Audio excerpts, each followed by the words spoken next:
So, Xbox's next-gen console might already be in trouble, and it hasn't even been revealed yet, and here's why. So earlier this week on Wednesday, Valve revealed their brand new living room PC console hybrid, the Steam Machine. Let's talk about what it is, why it's a big deal, and how it could affect Xbox's future endeavors. Valve has tried to break into the console market already in 2015 to minimal success, but this time, Valve seems serious. The CPU powering this thing is a semi-custom AMD Zen 4 with 6 cores and 12 threads. From what I've researched, this is pretty solid for something that's meant to sit in your living room.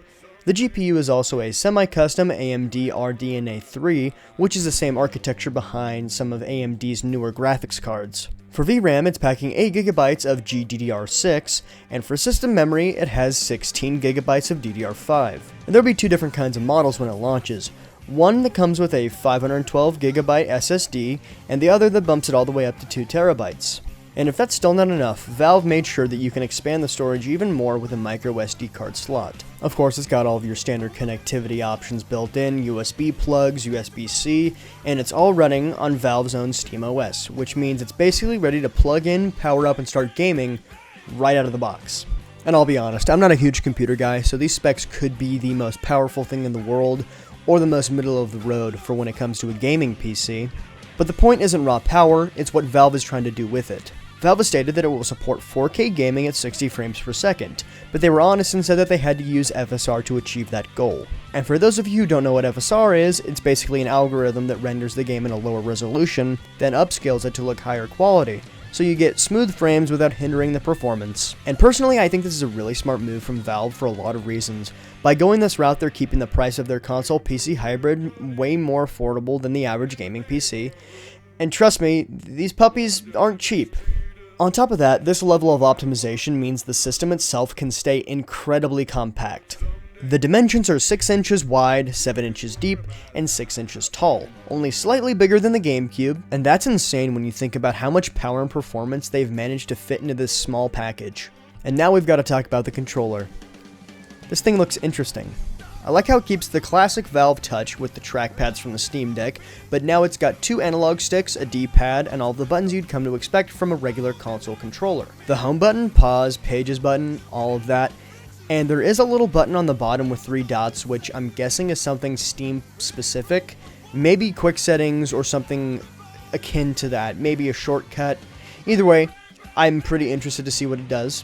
I really think this is an awesome design for a controller. It's unique, and honestly, the moment I see it, I'm immediately going to think of the Steam Machine. I definitely want to try it out when it drops, because I've never used a Steam controller before, or any controller with actual trackpads, unless you count the PS5's touchpad, which kinda doesn't count. I personally think that this PC console hybrid is a great idea and something that I think a lot of PC gamers would love to have, especially people who already own a Steam Deck. They want the freedom to play the games that they own on Steam anywhere and not trapped behind their desk, but on the couch in the living room. Or maybe they want to show their friends or family a game that they really love, but they don't want to have to worry about transporting their 25-pound monster gaming rig to a family member's house to show them. That's why I think the Steam Machine is the perfect middle ground. It opens the door to PC gaming for so many more people, kids who might be getting it as a Christmas gift, or the adults who have been on the fence about building their own PC. Overall, I think this could be a really cool development in the gaming industry as a whole, and hopefully it pushes Xbox, PlayStation, and even Nintendo to lock in a bit more now that there's a new competitor entering the space. Now, the only thing that could really hurt the Steam Machine's success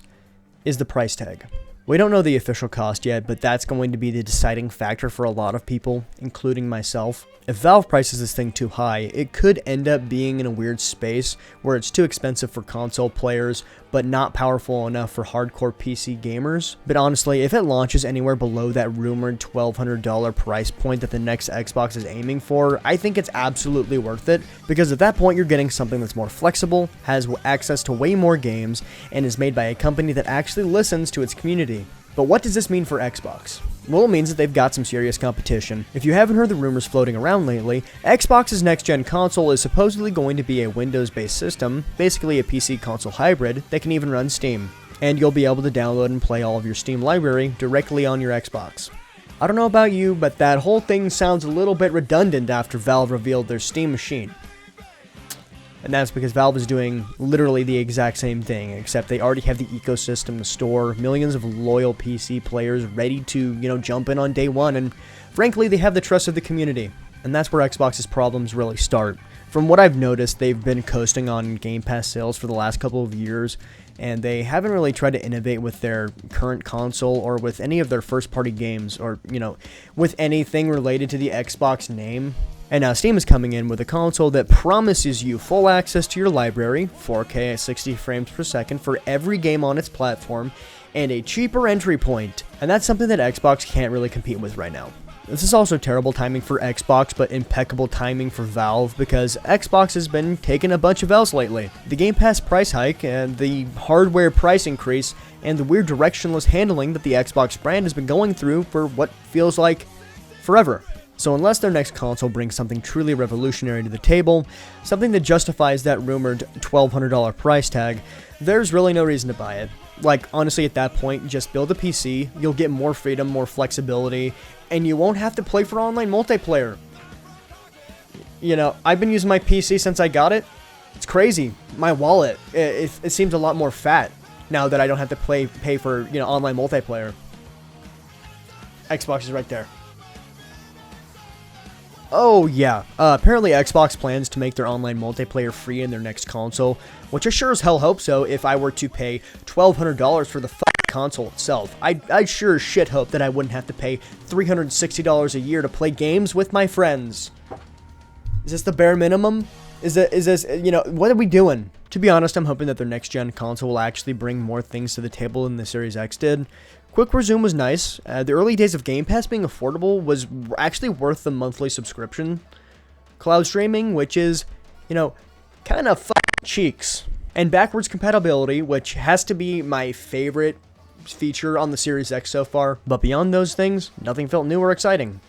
So yeah, I'm not holding my breath right now. Valve just feels like the smarter company to support their player focus. They listen to the consumers, and they're actually taking a risk with this hardware release. Meanwhile, Xbox feels like they've been chasing trends, especially with their investments in AI, and how it can be used while playing a game. Hot take, if you need AI to help you play a game and you don't suffer from a mental handicap, turn the Xbox off, big guy. Hop off. Get off the game. Don't come into my streams. I'm pretty shit at playing games. Right? Nah. Hop off it, okay? Turn the Xbox off. Take a walk. Go outside. There's more to life outside, okay, big guy? You're lucky this isn't the Xbox 360 Modern Warfare 2 lobby. I'd eat you alive, big dog. But besides that, Xbox just loves to exploit their player base by needlessly increasing the price of everything they sell. I will never get over the Game Pass Ultimate price hike. We had a good thing, you stupid son of a bitch. We had everything we needed. It all ran like clockwork. Oh. It was perfect. But no, you just had to blow it up. You and your pride and your ego.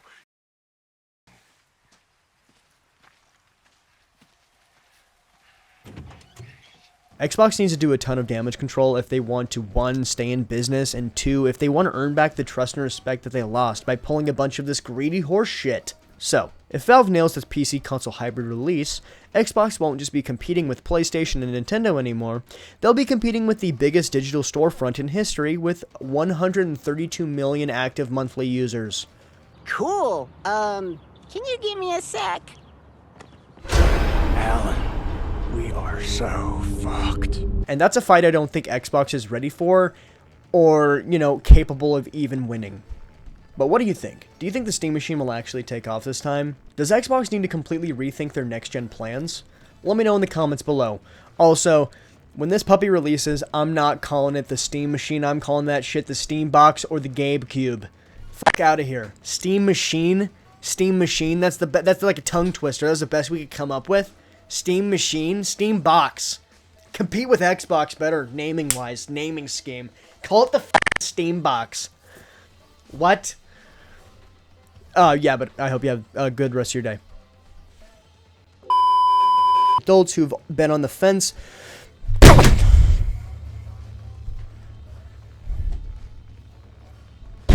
Sorry, Mr. Mouse. Didn't mean to fucking torture you.